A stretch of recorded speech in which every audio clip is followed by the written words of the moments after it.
So why don't medieval maps have borders? Ask yourself, what did medieval maps look like? Perhaps when imagining medieval maps, you're influenced by the maps of pop culture, such as this map of Middle-earth. But in reality, imagine traveling with this, how impossible it would be. This is an actual, practical travel map from the Middle Ages. And the first thing that's striking is how long it is. It's about 6.75 meters long and 0.3 meters wide. So in terms of length, it's about 3.5 Obamas long in terms of how tall it is. And Obama's a very tall man. He's about 2 meters. So the way that the map works is you scroll the map as you want to travel. Let's look at Rome. A few things are striking. First of all, the map is very compressed. The Mediterranean is almost the same thickness as the Adriatic. And furthermore, the angle of Italy is very different than the angle in which we typically perceive a map. Italy runs parallel to both the Adriatic and the Mediterranean. The other thing that's quite striking is that you can see the cities and the roads very clearly. If you were traveling and using this map, you could follow the signposts and ask peasants, is this road? Is this that road? And you could actually go across all of Europe with a map like this. So imagine you're going from Rome. You would scroll, scroll, scroll, scroll, and suddenly you arrive at your destination in Sicily. This map is very practicable, it's very navigable, and its distortions actually help rather than hinder the user. This is the Edrisi map. It was commissioned by Roger of Sicily, and this map is a decorative map. It was never meant to be used to navigate and for practical, and it's much more similar to that Lord of the Rings map. Note that this isn't an original map. It's actually a 1929 replica based off of a damaged 1450s edition. And if you look at the map, the original, it's like this, but all torn up and hard to read. So I'm actually using this replica. And the first thing that's striking is that south is up. The conventions for medieval Islamic map makers are very different than modern. So if you flip it to map modern conventions, suddenly the map becomes recognizable. Here you have Europe. This blob is Arabia. You can see the Nile River in green. And of course, the Sicilians who commissioned the map are prominent. Zooming in, what you see are mountain ranges, rivers, and you also can see the cities, which are all of these dots with neatly labeled Arabic points. So let's look at a modern map. There's a few key distinctions. In a modern map, you can see Algeria, you can see Finland, you can see Mongolia, you can see Iraq, you can see Colombia, you can see distinct nation states with distinct national borders. The oldest map that actually has borders was made by Ortelius in the 1570s.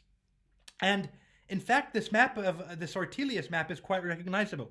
You can see countries like France, Norway, the Polish-Lithuanian Commonwealth, all of the staples of modern day cartography are still present. And once again, states have delineated territories and have clear borders and have clear definite boundaries. So what happens when modern cartographers try to map the medieval world with modern map conventions? This is a map of Europe in 1444. And the closer you look, the more chaotic it becomes. Europe is this indistinct mesh of tiny competing city-states that blur to each other with messy boundaries and geographically non-contiguous areas. In many ways, this is a world where everything is Liechtenstein or everything is Monaco. France barely exists and is a huge mess. The most centralized state on this map is the Ottoman Empire. However, when you zoom into the Ottoman Empire, you start to notice these shields everywhere. These shields represent vassal states. What is a vassal? Well, let's look at the modern world. Belarus is a small Eastern European country located on the borders of modern-day Russia. Belarus has its own president, it's a UN recognized nation, and yet it is completely politically, economically, and militarily dependent on Russia. It is a Russian puppet state. So even the centralized states like the Ottoman Empire, when you look closely at a medieval map that is done properly with modern conventions of the medieval world, is covered in puppet states. So you can say, wait a minute, let's draw a modern map using these conventions. You can say America could look like this, but if you add in 50 states, it looks like this. And if you add in all of the counties, suddenly you have a map that looks quite medieval. But no, you would be wrong. The US is a nation state and is basically the equivalent of one of these blobs on this medieval map in terms of levels of sovereignty and levels of autonomy. And in fact, many of those little dots on the medieval map are further subdivided into administrative divisions the same way that the United States is. If you want it to be historically accurate, I don't know, maybe you'd add a little Puerto Rican flag to designate Puerto Rico and the Virgin Islands as a vassal or something. So let's look at this medieval world and look a little bit at what I mean and what exactly these abstract sort of chaotic mess of city-states on the map actually practically means. Let's look at France, quote unquote. So here's a map of France from 400 years earlier, around 1000 AD. And if you can identify France on a map, it means that you've studied history. Because although the actual land that is France, the broader idea of the nation state, already had some embryonic existence, the actual area that is controlled by the king was the royal domain in blue, which you can see right here. Here's another map also depicting it.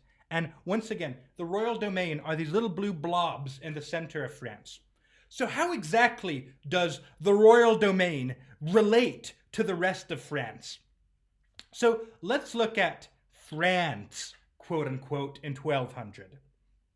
This is the most oversimplified map that I could find. And in fact, obviously the reality is much more decentralized, but I think it's as simple as I can manage in a short presentation like this one. So this is the royal domain in France. Let's chart it out. So there is the king of the Franks. The king of the Franks is the king, not of the territory of France, but of the Frankish ethnic group. And the king of France governs directly royal lands. However, it's a little bit more complicated because royal lands are technically several different small countries which all share the same king as ruler. And this is, broadly speaking, quote unquote, the kingdom of France. Actually, the concept of France will appear a few generations after 1200, but that's a detail. So you have the royal domain in blue. What are some of these other entities? You have le comté de Vermandois, the county of Vermandois, le comté de Champagne, the county of Champagne, and the marquise of Gautier. Let's look at these three. So you have, once again, the county of Vermandois, the county of Champagne, and the marquise of Gautier. So what's their relationship to the kingdom of France? Well, they are sometimes vassals of the king of France. And we'll get into what sometimes means later. What about Brittany? A very distinctly independent French region with a distinct tradition dating back thousands of years and the tastiest food in all of France. Brittany is, like the others, a vassal client state of France, but in 1200, Brittany is actually de facto independent and the king has no effective control. Let's look for a straightforward relationship, where at least there's just a normal vassal without any weirdness. The Duchy of Burgundy. You have the Duchy of Burgundy, and it is a vassal of France. No sometimes vassal, it's very consistently loyal, no de facto independence, nothing is complicated, until you realize there's also a kingdom of Burgundy. You see, looking back at our map, you realize that right next to the Duchy of Burgundy is the Kingdom of Burgundy. And the Kingdom of Burgundy, over the next 300 years, will develop its own feudal network as complicated, as vast as France. And for a brief period in the late 1400s, it would have looked like Burgundy could have taken over all of France and actually have become the main superpower and formed a modern day nation state. And the Burgundian system of alliances and feudalism and vassal relationships was as complicated as France, and so it gets its own little box with its own little complicated network. And of course, the Duchy of Burgundy and the Kingdom of Burgundy hate each other and are constantly at war. And what about Vermandois, Champagne, and Gothia? Well, it turns out that these are sometimes vassals of Burgundy. What about Maine Anjou? This one should be fairly simple, right? So Maine Anjou, like a lot of the others, is a vassal of France. However, when you throw in the Duchy of Normandy, things become more complicated. Normandy, right over here, famous for D-Day, famous for being established by Vikings a few hundred years earlier, located to the north of Maine Anjou. You see, Maine Anjou has the Duchy of Normandy as its own vassal, which is simultaneously a vassal of France, not too complicated in these feudal relationships. However, in the mid-11th century, William the Conqueror, the Duke of Normandy, unilaterally went to England and conquered it, claiming it for himself, making the Angevin dynasty the kings of England, which is problematic because England is the traditional rival of France and has been at war with France for a very long time. Why? Because of the Duchy of Aquitaine. Aquitaine on this map is depicted as this big orange blob, when of course, as is many things medieval, the reality is more complicated. So what about Aquitaine?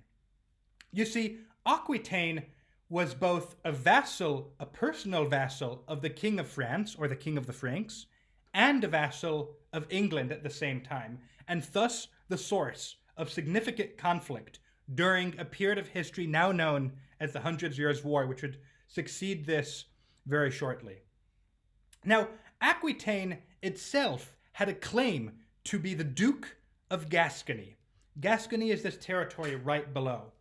The problem is that Gascony is a vassal of France, and things are a little bit more complicated. Gascony is divided, like many of these other entities, into various warring counties, viscounties, and other political entities, an ever-shifting network of city-states within it. And in fact, the Duke of Gascony has only nominal control over what are practically warring different communities led by warlords. And thus, feudalism cannot be seen as this hierarchical caricature. Feudalism is a complicated network of contractual relationships that often seems very complicated. And feudalism is what all of these maps are trying to depict. We have not covered many more entities that appear here. What about Flanders, which has its own very complicated and distinct history? What about the Spanish marches that are being established by the French kings during the Reconquista? What about the Canty of Toulouse, which is about to go through in 1200 this religious rebellion where they break away from Christianity, establish their own Cathar religion, and itself, of course, is this incredible, confusing mess of city-states. By the 1480s, France would establish enough long-lasting vassal relationships that you're starting to get this modern concept of France. And really, over time, the King of the Franks become the King of France, and France in the 1500s finally emerges as a fully formed nation state. And still, by the time of the French Revolution, many of the regions of France still were technically vassal states. So really, state formation in Europe is a process that is slow and takes centuries. Much more famous than France as a mess is the case study of the Holy Roman Empire. I won't go into it in much length, but basically a Frankish warlord, Charlemagne, in 800 AD, attempts to symbolically restore the Roman Empire a few years after it's collapsed. There's actually more continuity, but I don't want to go into too much detail. They create this Holy Roman Empire, which, as Voltaire famously said, it's not holy. It's where the Protestant Reformation started. It's not Roman. It's German, Italian, and maybe a bit French. And it's definitely not an empire. It's whatever this mess is. And of course, like France, the Holy Roman Empire is a very similar situation, the main difference being that the relationships are far more decentralized, fragmented, and significantly more complicated. And this entity would last until Napoleon's conquests in the early 19th century. So is this a world of really primitive feudalism in the sense that we imagine it? There's this famous scene in Monty Python where the peasants are tilling the field and they see the king. And the peasant says, "He a peasant?" And the other peasant says, "No, look, he's not covered in shit like us. He's not one of the peasants." So is this world of the peasants toiling in the soil, the traditional pop culture true? Not at all. Look at the decentralization in Italy before the Renaissance and during the Renaissance. Italy, like France, like the Holy Roman Empire, is this very similar situation. We do not get the modern world from the Romans. We do not get the modern world from the Greeks. We only get the Romans and the Greeks through the medieval world, which incubated and grew on it. This fragmented and decentralized world is the world that we owe everything to. It is a world where Brunelleschi builds the largest dome in history that would be unsurpassed until the early 20th century, and modern architecture is inspired from. It's the world where steel frames inside of buildings hold up massive edifices to God. It is a world where art and Impressionism becomes much more realistic, and people finally learn how to depict the world on canvas or in stone in a way that is realistic. It is a world of complex international trade, where trade networks spanning Timbuktu, spanning Kilwa, spanning China, spanning Malaysia, spanning India, and the Abbasid Caliphate are all interconnected in this vast global international network.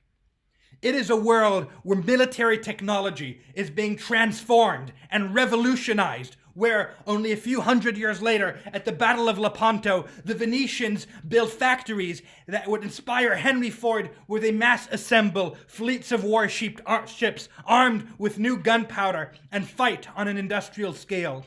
It is a world where everything starts being documented for the first time, where the Florentine city councilors have to record the history of their city-state as part of their state duties, where maps of battles, like Lepanto in the previous slide, are finally depicted, and we know the strategic order. It is a world where merchants are using astrolabes and the science of studying the cosmos to understand how to navigate the seas and travel long distances in what would lead ultimately to the modern GPS system.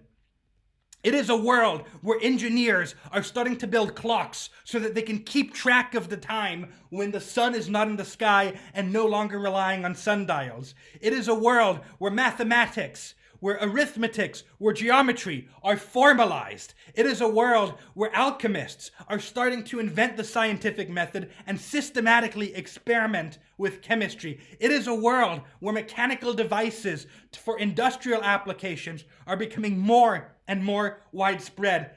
It is a world where Europeans are starting to build massive libraries to hoard knowledge. It is a world where medicine is invented, where bodies are dissected, where disease is understood, where plagues are quarantined, and where human life and welfare starts to improve. This is the world that leads to the exponential growth that allows us to shoot into modernity. Does it mean that city-states are always good? No. But what it means is that we cannot discount the world of the past. The world of the Middle Ages is not a world that is divided, that looks like this, where humanity is separated by artificial lines drawn on maps by dead politicians. It is not a world of borders. It is a world that is borderless, and in many ways is more limitless and mentally unchained than our own. Thank you very much, And I hope that you can dream with me once again that perhaps the future may also have a borderless world.